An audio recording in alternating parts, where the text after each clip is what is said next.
I'm Mar Cabra. I work for the International Consortium of Investigative Journalists, and I am the head of the Data and Research Unit. As you may remember, we have been doing investigative collaborations for the past 20 years, and we've been developing tools and looking into tools to foster collaborative investigative journalism. So that's what I'm going to talk about. And we also have Niels Mulvad. Yeah, and I'm one of the founders of the Global Investigative Journalism Network, and I've been training in data journalism for 20 years, and that's part of what I'm doing now. And Niels is going to do a demo on Google Docs and Google Drive to see how we can use it to do collaborative investigations. We're a very small group, so please do interrupt us if you have any questions, if you want to say something, if you know a tip better than the one we're giving you, just interrupt us, raise your hand, and we'll deal with it then. Because that's the best use of this session, is that you try to exploit us or squeeze the knowledge that we have to your advantage. Okay? So this presentation that I have here on tools for collaborative investigative journalism is public. You can save the link at bit.ly/ICIJ tools Nepal. I would recommend you to do that because it has many, many, many links that you are going to be able to explore after. Because I'm not going to cover all the links. I'm just going to mention concepts in this presentation, okay? So I'm leaving you the links there. Of course, it will be a tip sheet later, but, I recommend you save that URL, and that way you have all the tools, for the future to put it in your project. So we're going to hear tonight in one of the editors of Spotlight. I don't know if you remember this photo. Spotlight several years ago, happened in Boston. And what do we see here in this photo? We see all of these elements, right? We see investigative reporters with grave face because they're concerned about a topic they're investigating. We're seeing heaps of papers, many of our tables probably look like that because heaps of paper don't change. We're also not seeing a computer and also seeing that they're in the same office. And the world has changed since then a lot, right? Because we all have computers, even in our cell phones. This is a computer. And also, we hardly work all the time with people in the same office because sometimes people are on the field, they're in another city, or they're in another country. The world is actually, the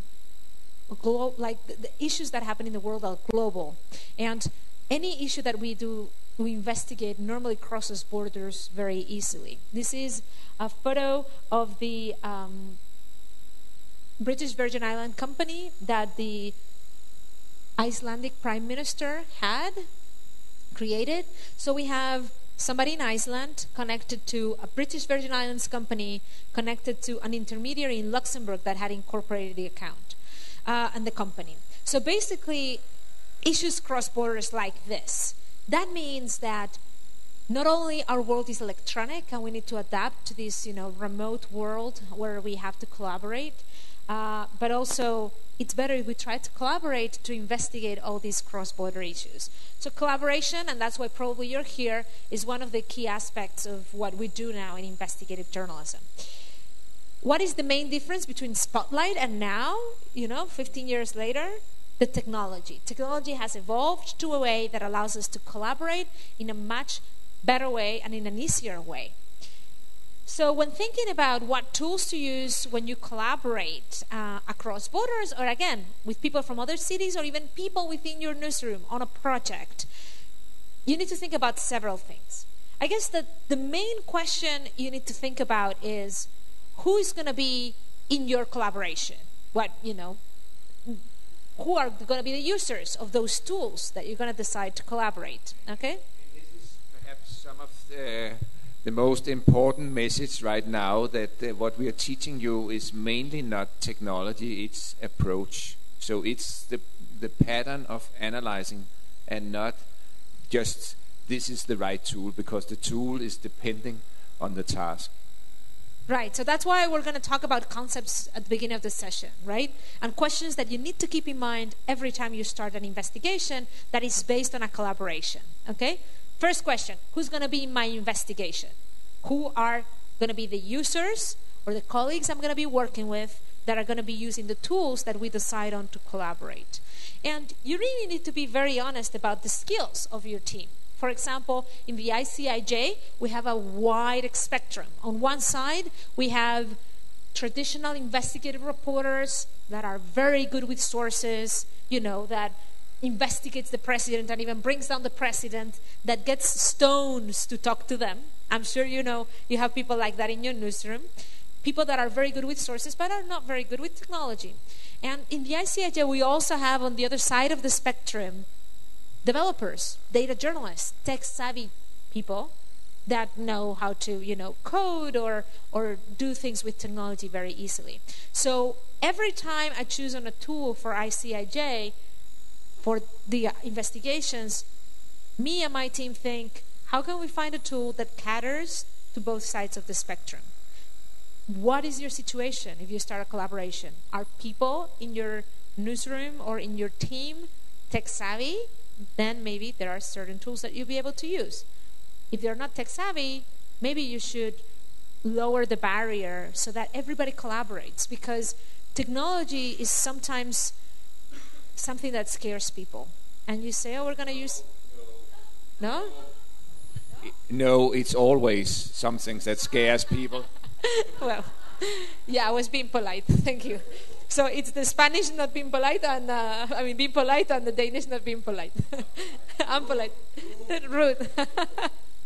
So yeah, like you tell people, hey, let's collaborate, let's use technology, and some would go like, oh, So you don't want to put a barrier to allow them to avoid collaboration, right? So you need to be very honest how tech savvy your team is in order to choose the tools. The second question that you need to ask yourself when you think of tools for your collaboration is, who is your enemy? What is going to be your threat? In cybersecurity, this is called threat modeling. And as I was telling you, there are many resources in this presentation. I would encourage you to read the blog post that it's in the bottom of this slide. But mainly, when you start a collaboration, especially if it's investigative journalism, you need to think, okay, who is my threat? Does the government want my data? How sensitive is the topic I'm covering, right? So who do I want to be protected from? So does the government want my data? Or it's a corporation that may want to fight against me. If somebody were to hire hackers, who would that be? Maybe you're dealing with public data, like we did at the ICIJ, World Bank data. The World Bank may not like our investigation, but it's already public data. Who do I want to protect the data from? Nobody. Okay? And that allows for choosing a different set of tools that if I say, the National Security Agency of the United States is my threat, they're probably having hackers spying me every single minute. Well, that is really going to allow you to make key decisions in your project, okay? So you need to think. Yeah, we were planning this session, how much of all the investigations that actually has no threat at all. And Mar said around 60%, and I think it's up to 80%. It might be even more. And if you protect documents and data and collaboration which don't need to be protected, you lower your awareness of what's really need to be protected. You think everything is important, and you make it really difficult for yourself. So the main thing is, in fact, to decide that most of what you're doing can be done in very easy tools like Google Docs and directories and so on. And then you are really aware when you need to protect it. Right, so let's not freak out and let's not panic about things again. I'm doing an investigation about the World Bank with World Bank public documents. Is the World Bank going to be annoyed about my investigation? Probably. But are they going to hire hackers to hack my data? Probably not, If they do, it would be a waste of their money, you know. So that... And it would be a much better story. So that would be really fun. That too. So again, you need to ask yourself those questions. If I want to protect it, who do I want to protect it from? How likely is it that they're going to come after me? If I'm just a blogger in Spain, which is a relatively safe country, are they going to come after me if I have, I don't know, public documents? No. If I have some private documents, well, it depends on which private documents, you know. So you need to ask those serious questions, like, okay, if somebody was to hack you or steal your computer in a conference, how bad would it be? What are the consequences? And the final question you need to ask yourself is like, okay, after evaluating all this, how much trouble are you thinking on going? Are you willing to go through in order to protect your team and your data? Every time we go into a more secure mode, we lose usability, which is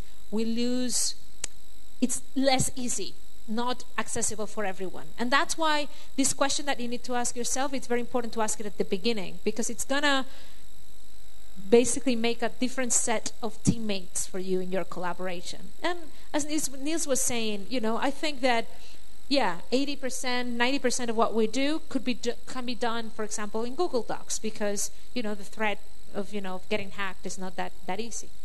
So I don't know if you, when you came and decided to come to this session, you thought that you were going to be thinking about cybersecurity, but we are going to be talking about that too, because depends on the threat that your project has. You may have to go into encryption. You may have to use your own servers to protect data. You may have to have two-step authentication. It all depends on what the threat is. And the third question that, and by the way, there's a scorecard of tools and different things that they do or they do not that you can also consider for your investigation. Also, when you choose a tool, it's important that you think about, it's better to use an open source tool than a closed source tool or proprietary software. Why? Because open source means the code is public on the internet and others can review it. Of course, there's no guarantee that if the code is public, people have reviewed it, but it allows you to see whether there are any audits or any experts from security that have looked at that code. So when choosing a tool, also think, is it open source or closed source? For example, I'm looking for a chatting tool for the cell phone. Open source will be Signal. It's a secure messaging app. Closed source would be WhatsApp. If I were to choose between the two, I should rely more on Signal because the code is open source and there have been reviews from security experts on it. Okay? Third question that you need to think about is, what are my needs? What am I want to do with my team? Do I want to edit documents collaboratively? Do I have to collect information on spreadsheets? Do I have to email with them? Do I want to create a repository of knowledge?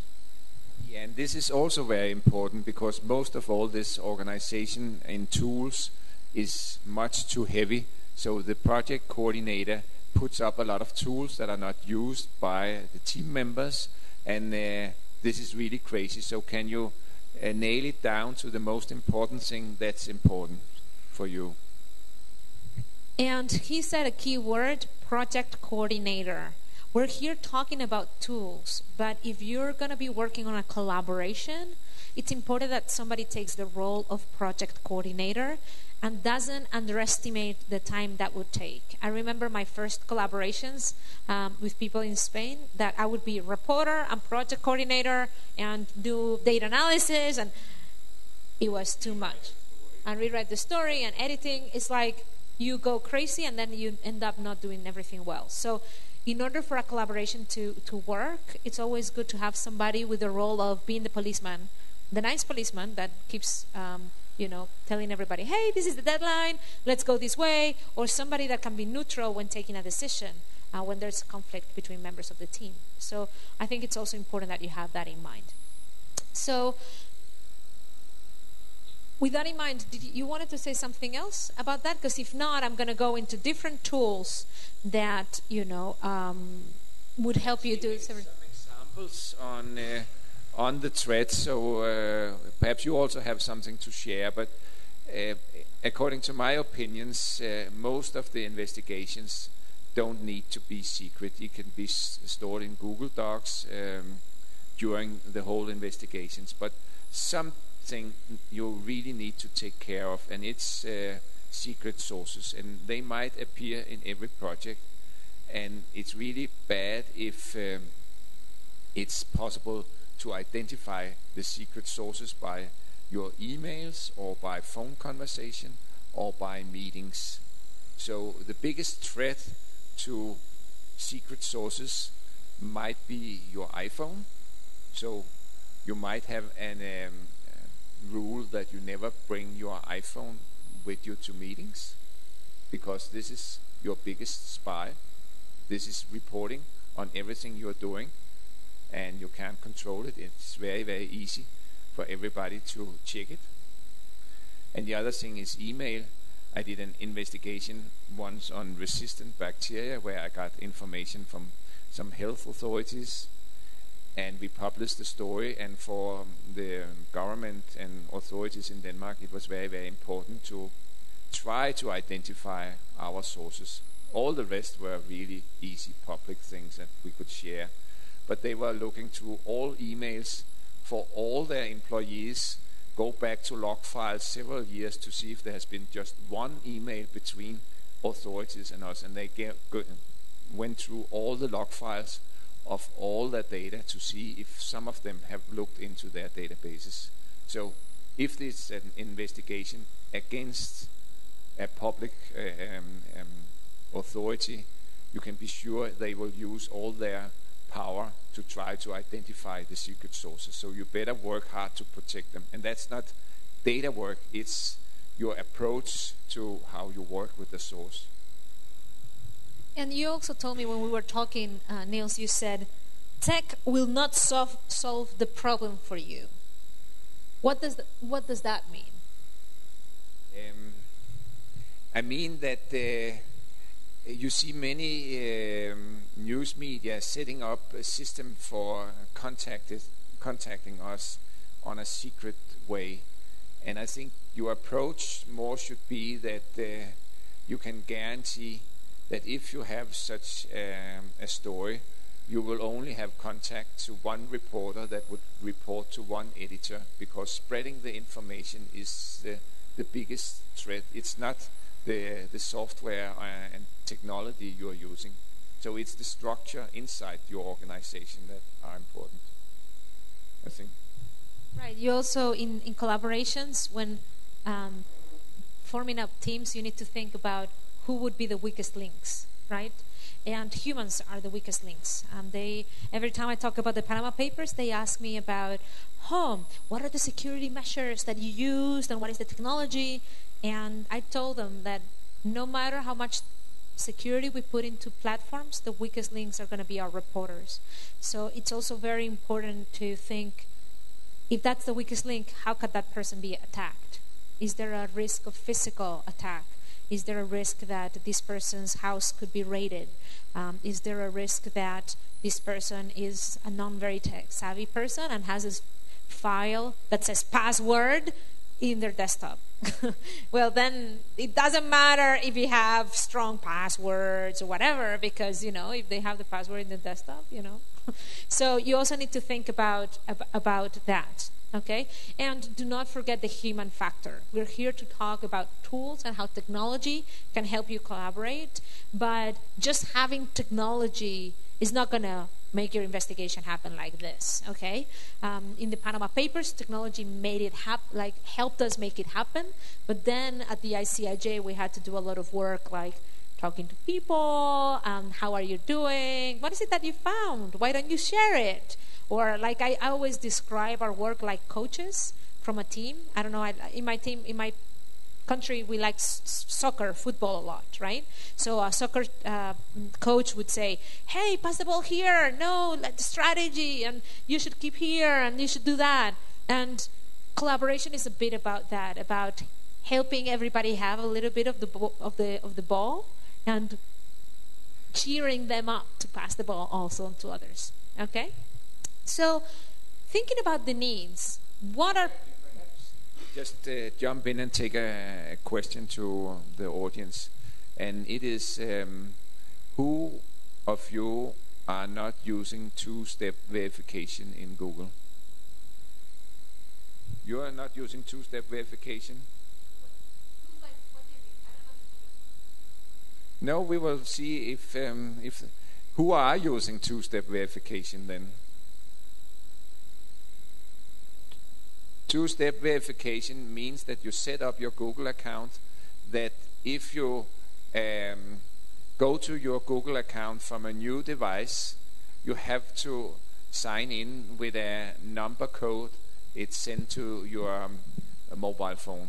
So it's a way to secure that nobody just having your password can go into your Google account from their device.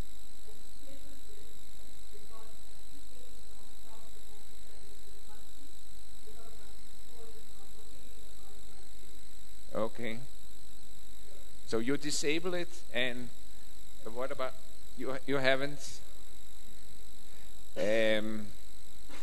Did you recommend your people, your crowd in the Panama Papers to set up two-step verification?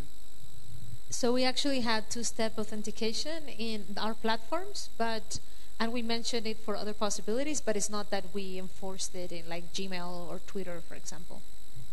But several of my colleagues who are investigative journalists has got their Gmail accounts hacked, and this is one very important step if you want to work with ordinary tools, that you actually use two-step verification.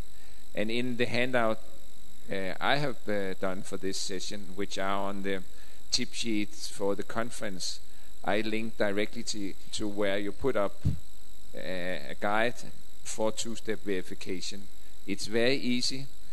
I'm not happy that you have these problems, but normally I only have to use the number when I use a new device, so it goes very easy for me. Also by traveling, because I just signed up on this computer with my Google account, and I got the number sent to my smartphone, and I signed in, so there was no problem. No, right. So sometimes, so there are several ways of using two-step authentication. There is one way where you get a text, and that is a problem if you don't have roaming, or in countries where you go abroad and you don't have connection. Like, I have a Spanish phone, and even though I'm not paying, I have connection in case anybody can call me. But I do understand that in some countries that's not that easy. There's also something called Google Authenticator, and that's what the one we used. Google Authenticator, basically it's an app that you install, and now this is in my phone. And it doesn't matter if I have internet connection or anything, because it's already kind of like, it's this little program in my phone that generates a code every 30 seconds. So you don't need to have cell phone signal, you don't need to have data, and you get a code. Sometimes it gives a little bit of trouble because it doesn't readjust itself with time differences, but you know, most of the time it works. It's device specific, yes. No. Yes, you can log in from anywhere, but it's tied to this phone. So device for computer, no, it's phone specific. So of course you need to bring your phone with you, even if it doesn't work, just to have the code. But that is a way of avoiding the problem with that two-step authentication through text messaging brings. So this is a main message here. If you have the possibility of using two-step verification, you should do it. And you have it in Google, and you have it in Facebook, and I guess you will also have it in other applications. So use two-step verification wherever it is possible. Any other questions on this front? Or should I go into different needs that journalists may have? Yeah. Just hold on, because we're on streaming, so... Sorry. Somebody told me that when you give the password, like in Google or somewhere, at least you use 12 to 13 digits. So I did it, and I'm okay with that. But one of my friends, his email has been hacked even after he's using this advice. So what about this? Is there any hard and fast rule or something, some idea of thumbs rule to work with the passwords or something like that? Okay, but so let's go over again on what two-step authentication is. Two-step authentication means that you have a password as long as you want, and you need a second device, a phone, to verify that it's you. So a password, and in your phone a code that auto-generates every 30 seconds, or a password and a text message that you get in your cell phone every time you log in. When you get hacked, people can guess your password, but it's very difficult, or more difficult, not very, I mean, if somebody wants to hack you, you know, it's easy. It could be easy, but you make it more difficult because they would have to hack your password through brute force or other techniques, and at the same time have your cell phone stolen. Okay? So let me ask you, your friend that was hacked, did he have two-step authentication? So he had to enter this code from his phone? So that is why... Just hold on. Yeah, thank you. I think that's... it happened like 3-4 years ago. I'm not sure the idea of two-step authentication was there or not. I'm using it like for 1 year, and this two-step. But before that, I used like long passwords with mix of characters or something like my hard one. So I didn't face any problem, but my friend did, and yeah, it's sure that he didn't have any two-way authentication. But the passwords he did like more than 12, 13 digits. I personally suggested him that to do it. But Absolutely. even after that, he has been hacked. I think there are some hacking softwares out there. We can do something, decrypt some passwords or something like that. Yeah, but this story is really a good advice for introducing two-step verification. I think it's a much better security for every journalist, and it works easy on the daily basis. You might face problem when you don't have access to the web, and might find another solution, but normally that would be the right answer for any problems like that. And of course, for passwords, one thing security experts recommend is not to use a password, but a passphrase, which is more difficult to guess. So something that you would remember, but it's a long sentence. Like, I don't know, let me say something very stupid, but like, I love masala and I don't know, chicken curry, you know, in 1975, whatever.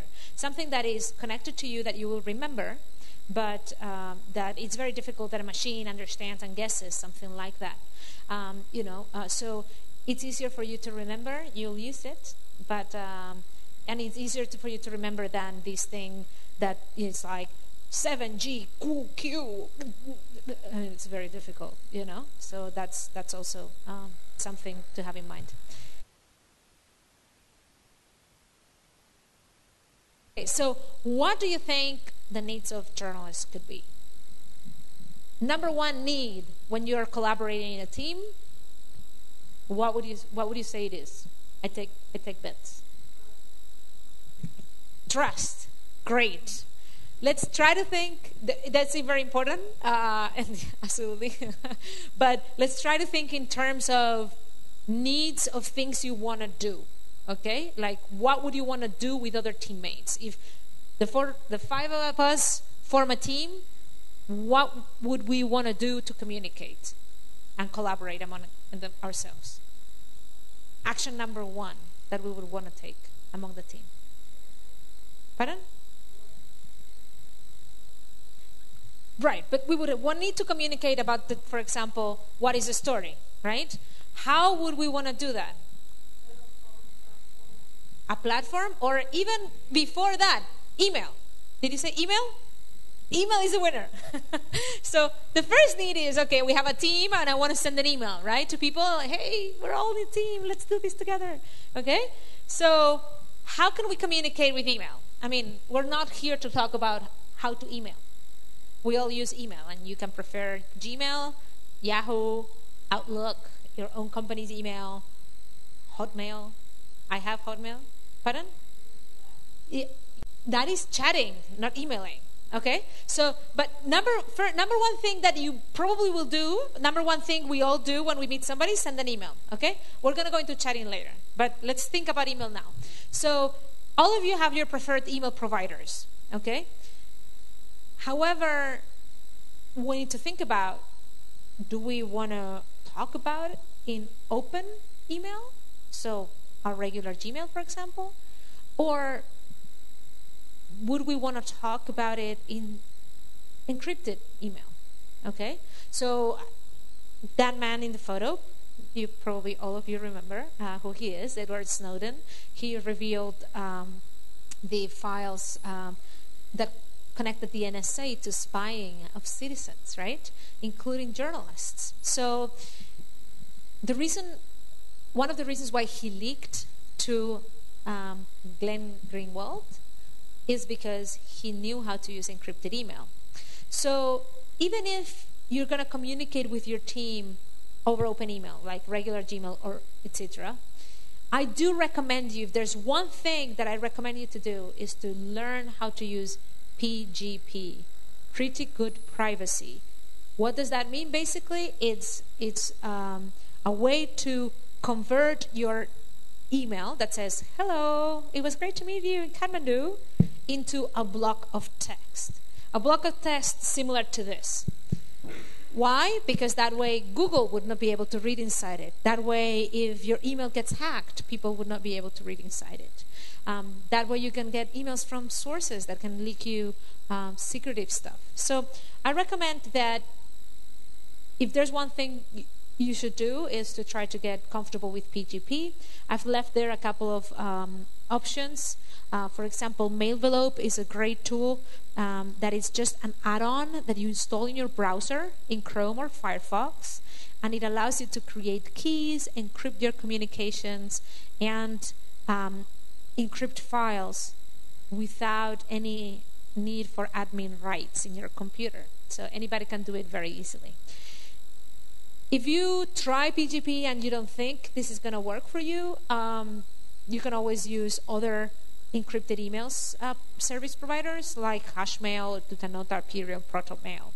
But it's good that you get used to working on encrypted email, unless, again, there's no threat at all to your investigation. But you never know when it's going to be useful to have a PGP key. Another thing you would want to do is what our colleague was saying is, okay, once we are all set up, we're going to want to chat, right? Talk to each other in real time, okay? I don't know, what were you doing a few years ago? I don't know if you remember these chat rooms or IM, instant messaging devices where you would go in and you would talk to people, even meet people, date people. Well, today we are way more advanced in the tools to talk to each other, but it's the same idea. We go into a chat room and we talk about a topic. So let's create a chat room to talk about Malaysia and open data. Let's create a chat room to talk about India and the Prime Minister. I don't know. So every chat room has like a topic and you can talk to each other depending on what your investigation is. So again, in order to decide which one of those tools you're going to use, you need to think about those three questions, right? Who is the people in my team? What is my threat? And also, the other question was, remind me, what is my need, right? In the case, my need is chat, and who are my users? Are people that normally use Gmail and already have GChat, Google Chat in it? Should we just talk in Google Chat? Do we need another chatting tool? Do I care if Google owns my data or if Google has it stored in its servers? The main problem with working with Google is when they get a legal subpoena, right? When a court or a judge says, hey, I want all the communications from this person. Because you don't know how Google is going to react. But if you don't care about the eventual case that Google may give all your emails to somebody in a court case, then why not use Google tools, right? So here are some tools that you can use. The most common chatting tool right now, it's free for most part, but it also has a paid version that has some improvements of like archiving of messages and so on. It's Slack. Slack is this kind of like conference space where you just go in and have different chat rooms where you talk about different topics. And the same like you do in Facebook, you just mention people and say, at Niels, how are you today? Or, you're okay? Or at Niels, did you look into what I told you yesterday? Or whatever, no? So you can talk and chat in real time. Depends on how much secure you need this to be. You could also go into using OTR chats, of the record chats, which are chats that basically you create a chat room. When the conversation happens and you leave the chat room, that conversation gets erased and deleted from the internet ever again. Okay? So it all depends on the level of security and the need for security here. You may want to set up a common space to work with. And I was mentioning yesterday about the Panama Papers and the ICIJ. We have implemented an open source tool for social networking that basically allows us to exchange tips and have groups and, chat in real time, all implemented in our servers. So if I get a subpoena, I am the one that decides what to do. Okay, so you really need to think, because this also is great, but on the other hand, you need a tech team to implement it. Do you have a tech team? If not, maybe you need to think about what are the other possible options. Something else journalists may want to do, chat on your phone, right? We're all the time, moving, and this is always with me. I'm communicating every minute pretty much with Washington and my bosses in Washington. I also communicate with my friends and my family. My mom asked me, how are you doing in Kathmandu, love? So how secure I need my communications over my phone to be. We don't send text messages anymore or that much, right? Because you need to pay for them in most cases. So we use app messaging systems that allow us to chat over the internet. So I don't know how you say comfortable or how common are these for you? Depends on the country. WhatsApp. How many of you would use WhatsApp? Okay, only half of it. Like WhatsApp, for example, in Latin America, it's like 100% hands are raised. WhatsApp is a messaging app that has recently implemented something that is called point-to-point encryption.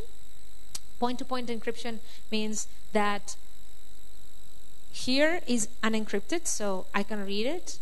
The minute I hit send to Niels, it gets encrypted, like with all those weird characters. So not even WhatsApp can read what I'm telling Niels. And then once it gets in his device, it opens up and he can read it. Okay? So if WhatsApp was to be subpoenaed for my data, they were going to send a long list of letters, but nobody's going to be able to read it without our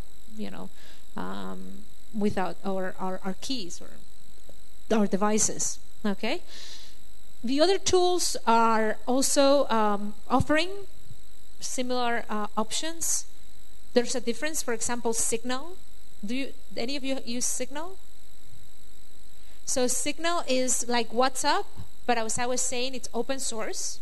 So it's been audited. So WhatsApp says that they're encrypting their communications point to point. But we have to believe them and take them face value. In Signal, the code is out there. Experts have audited it, and they were able to certify it. Actually, Edward Snowden recommends Signal for messaging. The good thing about all those is that they also offer phone calls, right? And secure encrypted phone calls. There are other options. I mean, these are the tools of today. If we are giving the same talk next month, in 6 months, in 2 years, in the 3rd Asian Investigative Journalism Conference, we will be talking about different tools, okay?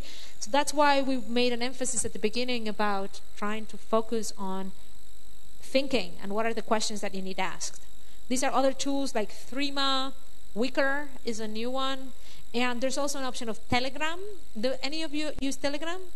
So the only thing I said, you have to be careful with Telegram because Telegram is not encrypted by default. It's only encrypted when you create a secret chat room, okay? You can even set in Telegram chat rooms that auto-destroy, like in 1 day or 2 days or 30 minutes, you know? So you need to know that unless you're creating a secret chat room, it's not encrypted, okay? So Telegram has access to your communications. Did somebody raise their hand? Yes? No. Yes.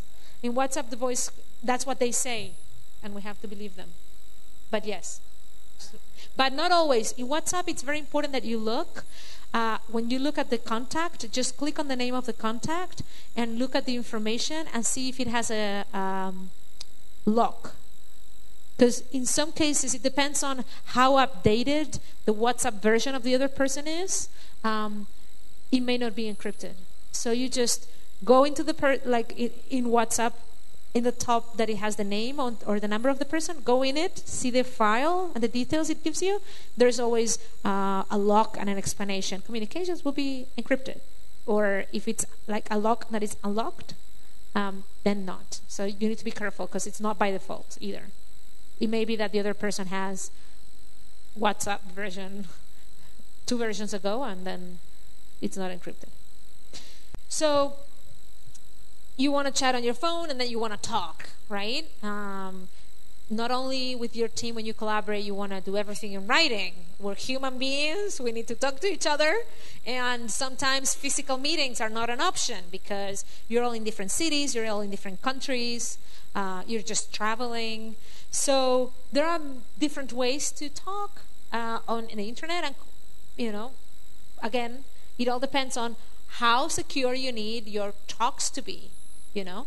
So you could use Google Hangouts, which I don't know if you're going to mention later, which basically Google Hangouts are like chatting, but there's an option with a camera where you just click and create a group call. So it's like video calling for free, okay? But is Google spying? I don't know. So do you mind if Google were to spy you? No. Okay. Then use Google Hangouts. It's very easy. Or you could use Skype. In some countries, like China, using Skype, you know, is a problem because the government is spying through Skype. So do you mind if the government spies to your communications? If you don't, use Skype. You know, it's easy. You know, it has video calls, voice calls. You can leave recorded messages.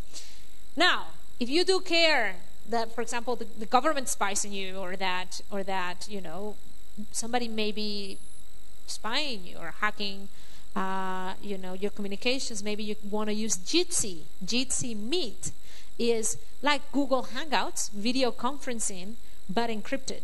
Okay, so, and it actually, the good thing is that you don't have to install anything in your computer. It just, you know, you go into a URL, you create a chat room, but that is video room, okay, and you can talk to each other. And then Signal and WhatsApp also allow for encrypted communications, but they do not allow, as far as I know, group calling. Okay, so the other options allow for group calling. You may want to share files. These are many options. If you don't have any security threats, you may want to use WeTransfer. You may want to use Dropbox or Box or Google Drive. Or if you have programmers and you want to have your own Dropbox, you can have open source version of Dropbox or similar to Dropbox called OwnCloud, which is like Dropbox, but you can install it in your server. If you need to encrypt the files that you want to share, because I want to send the list of all the Danes in the Panama Papers to Niels, I may want to encrypt that. So I could encrypt it with my PGP key, or using one of these other options. Actually, VeraCrypt is a tool that allows you to encrypt hard drives or to create files in your computer that act as hidden pen drives. So you would have .mov, like a movie that you can call porn, for example, and it doesn't raise any suspicions because some people have porn in their computers. And if you double click it and mount it with VeraCrypt, it would open up a secret folder where you have a lot of documents. So if you're traveling, you have a movie in your computer. If your computer gets stolen through security, or like customs gets your computer and wants to look into it, they would need a passphrase and they would need to know that that is a hidden folder. Okay, so there are many ways to hide your files through encryption in your computer. As I was saying, this is more of a run-through of potential tools. You need to explore them back home. If you have any questions, just keep asking, okay? Another need we may have, okay? Him and I are working on the same investigation. I may want to, not only send him a file, but not only send him files, but have them all searchable in the same place, like we did with the Panama Papers. We had 11.5 million files. We want to have them all searchable in the same place. Here are some tools that allow you to search documents and have them searchable. Okay, so Document Cloud is an American company created by journalists, run by investigative reporters and editors, the Investigative Reporters Association in in the United States. And basically, you upload a document, it extracts the text from the document, it puts it in a private collection of documents. What it could also do is, once your investigation is published, you may also make that document public. So all part of the same process. Archivarius, DT Search, Overview, Intella, all those are programs that you can install in your computer. We installed Apache Solar and Blacklight, but for that you need a whole development team. Do you have it? No? Well then, what is the solution you want to choose? If you want to manage your team, because, we're going to... say about Document Cloud that it's free to use if you are a news media and you get a free account. So that's an easy way to start using document in as a team, and also publishing the document and embed them in the stories. So it's very recommendable. You just have to tell them that you're a media organization and they create an account for you.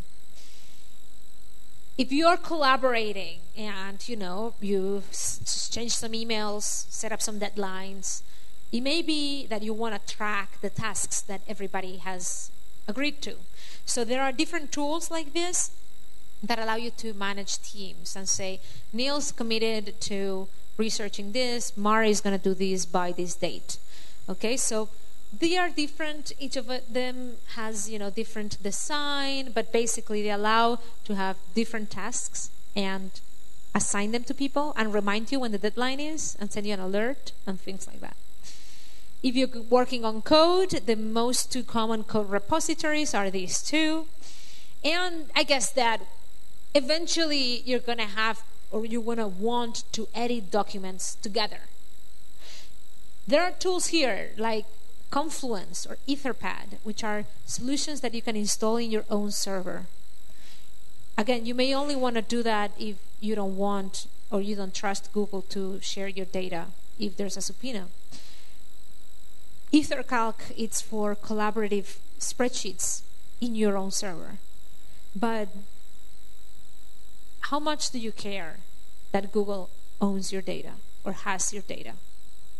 Again, most of the time you don't care. So for that, you have Google Docs. That is the suite of Google to collaborate, and that Niels is going to explain in a second. Two last tips. Media organizations and journalists are poor by default.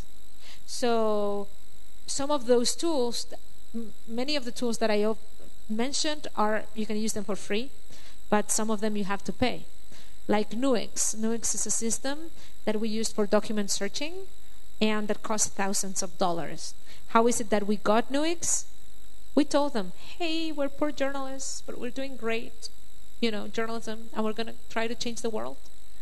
Let's work together. Can you give us the license for free? And they said, sure, let's do that. In exchange, when you publish your investigation, you mention us, and I'm going to get marketing, and out of this, of course, good Samaritans are very little, but that's how we got this very expensive tool for free. And I'm leaving you some tips and places where you can learn more about security, because again, it's all about you doing assessments on who your team is, what your threats are, and what are your needs. And based on that is that you're going to choose the tools for collaboration. Now, Niels is going to explain to you what you can do in 90% of the cases with your collaboration. Yeah, thank you, Mar. That was great. It's fine. And we are running out of time, so I will do it rather quickly. And how many of you are using Google Drive? So it's nearly half of the audience. How many of you are then using Google Docs to work together on a document? Okay, so in fact, many of you have never tried it. I can see, or you are shy, you don't dare to raise your hand. It's also very dangerous. Anyway, what you can do in Google Drive is sharing documents. So when the old way of working, where you were writing part of a story or part of a document, you were sending it to your colleagues, and then another one was responsible for the original and putting in their comments, their part of the text, and was sending it back and forth, and it perhaps went that way 10 times, or it should go to a whole group of team members, and very often it was really difficult to know which of all these versions was the original. Did we actually include all the revisions, all the comments, and so on? And Google Docs has the possibility that everything is shared one place, and you can comment, and you can change, and you can track who is doing it, and that is very helpful. I do it in Google Docs and Google Directory, so I organize my directory, and this is my directory with the different tasks I'm working on. And this here is the Danish Center for Investigative Reporting, which then are built in sub-directories, so I organize my work and are able of finding it. It means that if I get a link to another document, I put it into the folder where I can find it again. Else, my Google Drive would very fast be too big, and it's impossible to find what I need to find. So structuring your things in directories depending on how your work is very, very important to be in control of all your documents. And a fine thing about this is if you go into this directory, you can see now I click on it, and I can see who are the team members here. And here are all the team members that have access to this directory, and I can add another teammate or team member, or I can revoke access, and then all documents inside this directory, I have this access regulated. So if somebody is leaving the project, they are not any longer have access to any of the documents. If somebody is coming to the project, you can add that team member in one step to all the things inside that directory. So this is very, very handy way instead of doing this at every single document, you do it in a directory like this, and then you grant access to people. And let me go back here. And now I said I'm making either a new directory or a Google Doc. And I said it's okay to share it with all the others.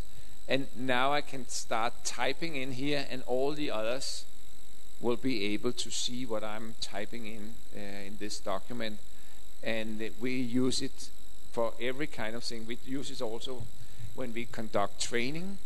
And if people are in the training room providing different suggestions for leads or headlines, we will be able to see it all immediately instead of sharing it by email, and we can discuss it during the session, and it makes it much faster and much more entertaining to conduct training. If we discuss the headline of a story, we don't do it in a Google Doc, we do it in a Google spreadsheet, which are another tool inside here, a Google Sheet. That says okay.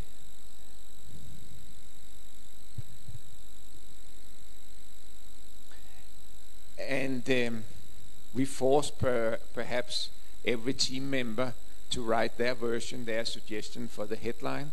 And we then have 10 suggestions for a headline collected in this Google Sheet, and everybody can see it, and we can vote on it. We can discuss which headline do we think will work, and then we have a way to share the ideas for the story headline instead of discussing it through emails and everything. This is very, very fast way of deciding, or first to investigate in the best headline, and then sharing and deciding which headline should you go for. But that's if you have a shared folder, right? What if I don't have a shared folder? How do I invite people to a document? So can you invite me, for example, to a document? Yeah. Let's say this document I made before. You are not part of this special group, but I want to have you included in this work. I go up and click on share.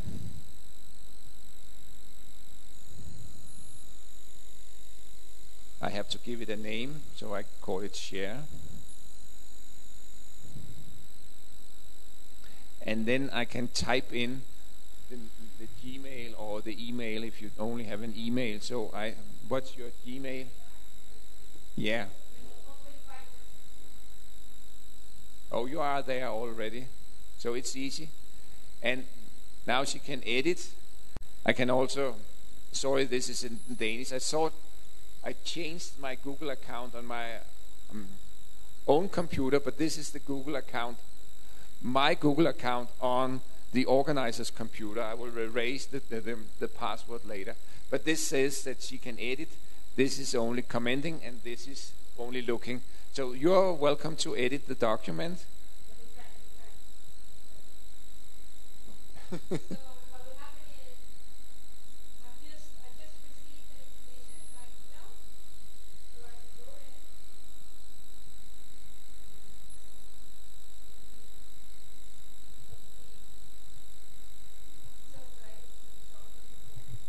It doesn't have to. No, you just have. I have Gmail here, so it's open. So let me actually say something.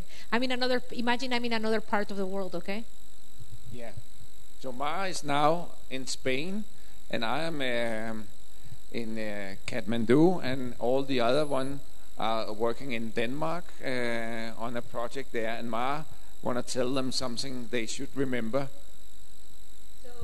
I have to say, before it used to allow you to do it on your phone. Now it's telling me I need to install Google Docs in my phone, okay. Which is an app. So it's going to take me a while. So you can continue, and I'll leave you a private message there. Okay, but you see the picture. If you sit with your laptop, it's very easy. So everybody can type into this document, writing part of the story, writing comments or whatever they want to do.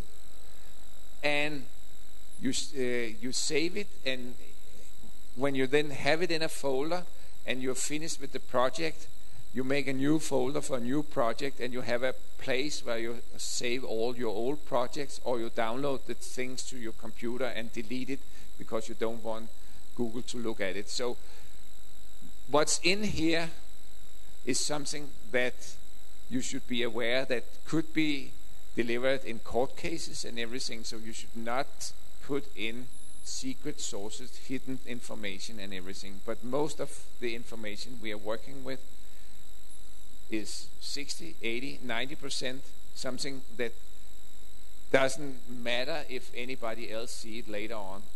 It's not a problem that they saw that we were discussing 11 or 20 different suggestions for a headline and we choose one of them. It's interesting if they want to see how we choose between headlines, but nobody will take any harm of seeing that. So don't put that in a secret folder. That's not necessary. So that's how you use it. You can do a lot more stuff on it. I have included several suggestions in the handout, but we are running out of time. You can, in Google Spreadsheet, very easily put up a form which you can use for survey. So you have an easy way to make surveys using Google Spreadsheet, and I've linked to the place with all the explanation on how you're doing this. And there are a lot of other file types you can use in Google Directory, and you can get to there when you have start to using it for what you want to do. You can also, if we go back to here,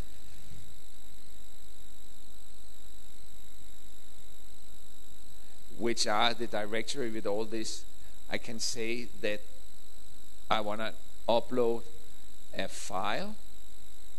So I can upload a specific, here is upload a file. So if I want to share a file which are not supported by Google, I can just upload it and everybody can download it from here. So it's a place to share Excel spreadsheet, access databases or whatever you have, and then you have the version that everybody have access to here.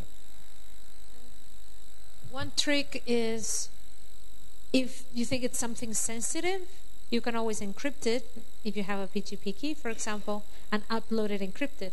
So then it's secure because Google would not be able to unencrypt it. Yeah, so perhaps we should go in here. No, I will take this one.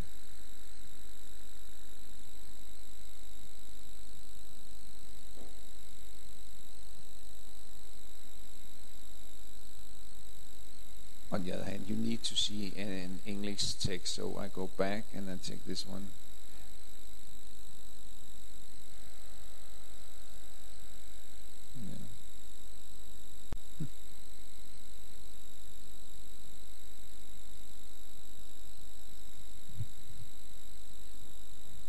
This is an example of a text file where we are working on an application for funding, and instead of having this as a Word document we are sending around, we put up the file in a Google Drive, and then people can add text to it, they can comment on it, and if somebody want to comment on anything in here, they just mark it and they click on comment.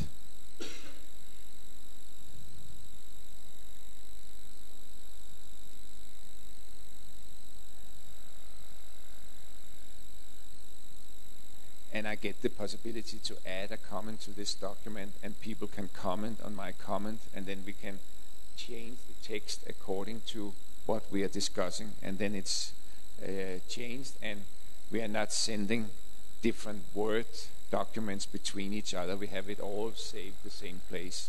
So this is really the main thing by working with Google Documents. And it's possible to see who has actually commented and who has added the text. So Niels, I have a message for you in the collaboration that we're having together. Okay, so you actually have shared something here. Okay. Everybody can read it.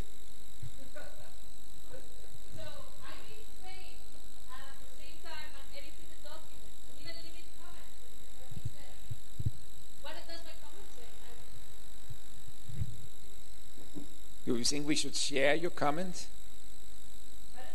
Should we share it? Okay. Yeah, thank you everybody for coming. Hope this way of talking about collaboration tools fit into your needs. Talking about the approach, mentioning a lot of tools, and demonstrating the most important tools for just starting to work with this. So if you came for more, you are not getting it. So thank you for coming. Yes, thank you. And we're going to stay here, so if you have any questions, we just wanted to finish the session on time. But if you have any questions, we're going to stay here for a few minutes, no? Yes. We can wait for a drink? Yeah, we can wait. Danish people drink a lot, though. So I don't know, yeah? Can you do it? It's late in the afternoon, so it's a heavy pressure, but it's okay. So those of you that want to leave, you can leave. If you have any questions, feel free to come and we can discuss them. Okay? Thanks for coming, guys.